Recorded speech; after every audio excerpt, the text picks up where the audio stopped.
माता पार्वती और गणेश जी के जन्म की पवित्र कथावन।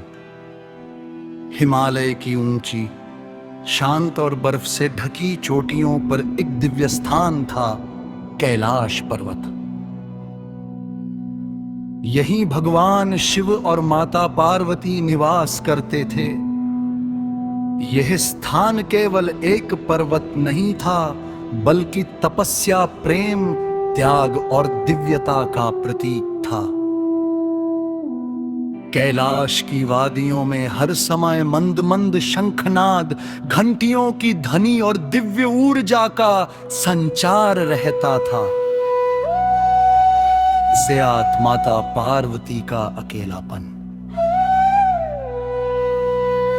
माता पार्वती भगवान शिव से अत्यंत प्रेम करती थी, लेकिन शिवजी अक्सर ध्यान और तपस्या में लीन रहते थे।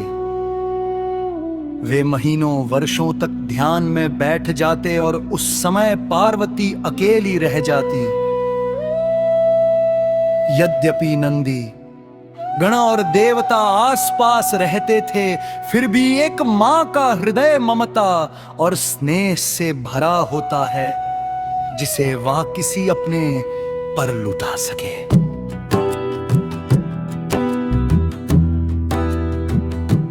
एक दिन माता पार्वती ने मन ही मन सोचा,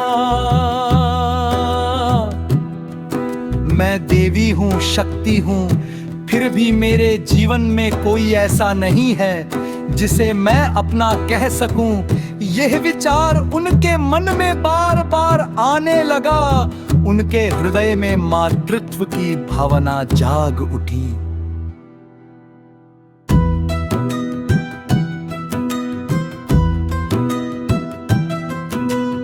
बिल स्नान का समय और सृजन का विचार।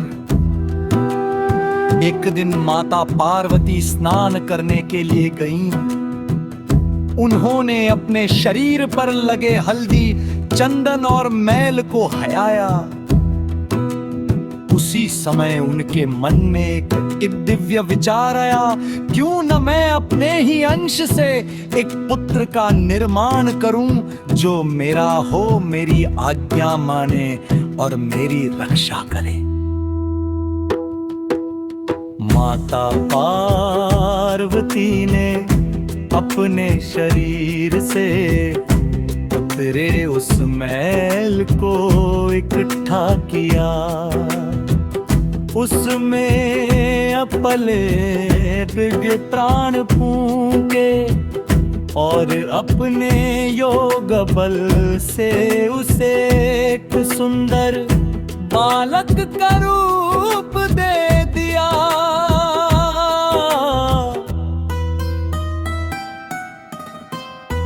गणेश जी का जन्म। कुछ ही क्षणों में वो मैल एक जीवंत, सुंदर, तेजस्वी बालक में बदल गया। उसकी आंखों में मासूमियत थी, चेहरे पर तेज और शरीर में अद्भुत शक्ति। माता पार्वती ने स्नेह से उसे देखा और कहा, वत्स आज से तुम मेरे पुत्र हो, तुम्हारा नाम है गणेश। उन्होंने उसे वस्त्र पहनाए, आभूषण पहनाए और अपने हाथों से भोजन कराया। माता का हृदय अपार प्रेम से भर उठा। पहली बार उन्हें मां होने का सुख मिला। द्वारपाल गणेश। स्नान के बाद माता पार्वती ने गणेश से कहा, पुत्र मैं स्नान करने जा रही हूं, जब तक मैं बाहर ना आऊं तब तक कोई भी अंदर ना आने पाए। गणेश ने तुरंत आज्ञा माने और द्वार पर खड़े हो गए।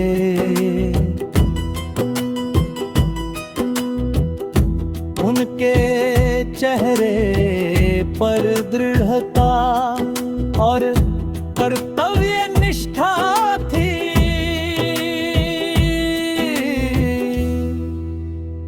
ये भगवान शिव का आगमन। उसी समय भगवान शिव ध्यान से लौटे और कैलाश पहुंचे। जब वे अपने कक्ष की ओर बढ़े तो द्वार पर एक बालक को खड़ा देखा। शिवजी बोले, बालक हटो, मैं इस स्थान का स्वामी हूं। गणेश ने विनम्र लेकिन दृढ़ स्वर में उत्तर दिया, क्षमा करे, माता ने आज्ञा दी है कि कोई भी अंदर नहीं जा सकता। शिवजी को आश्चर्य हुआ, वे क्रोधित हो गए। उन्होंने अपने गणों को आदेश दिया कि बालक को आया जाए। प्रेम कर युद्ध। एक छोटा सा बालक, लेकिन उसमें अद्भुत शक्ति थी। शिव के गण एक एक करके पराजित होने लगे। देवता, राक्षस, कोई भी गणेश को हरा नहीं पाया। अंत में क्रोधित शिवजी ने अपने त्रिशूल से गणेश का सिर काट दिया। हे माता पार्वती का क्रोध। जैसे ही माता पार्वती बाहर आई और यह दृश्य देखा, वे शोक और क्रोध से भर उठी। उन्होंने गर्जना की, यह मेरा पुत्र था, मेरे शरीर से उत्पन्न, अपने इसे मार डाला। माता पार्वती का क्रोध इतना भयानक था कि पूरा ब्रह्मांड कांप उठा। उन्होंने अपने क्रोध से काली रूप धारण कर लिया। देवता भयभीत हो गए। प्रलय की आशंका होने लगी। उन शिवजी का पश्चाताप। भगवान शिव को अपने कर्म का बोध हुआ। उन्होंने माता पार्वती से क्षमा मांगी और कहा, देवी, मैं आपके पुत्र को पुनर्जीवित करूंगा। शिवजी ने गणों को आदेश दिया, जो भी जीव उत्तर दिशा में पहला मिले, जिसका सिर कटा हो, उसका सिर ले आओ। देव हाथी का सिर और पुनर्जन्म, गणों को एक हाथी का सिर मिला। शिवजी ने उसी सिर को गणेश के धड़ से जोड़ दिया और उन्हें पुनर्जीवित कर दिया। जर गणेश बने विघ्नहर्ता,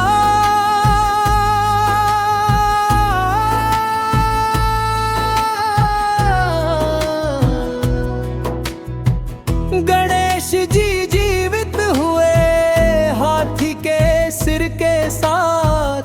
माता पार्वती ने उन्हें गले लगाया। भगवान शिव ने घोषणा की,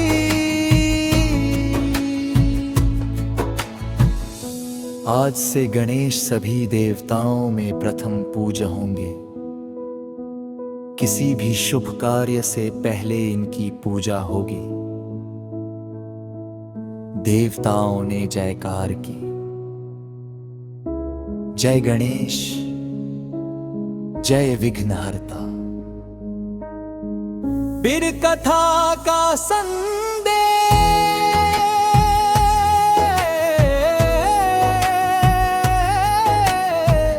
यह कथा हमें सिखाती है,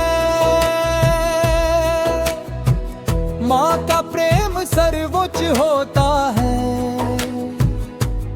आज्ञाकारिता सबसे बड़ा धर्म है। गणेश जी केवल देव नहीं, माँ के प्रेम का प्रतीक है।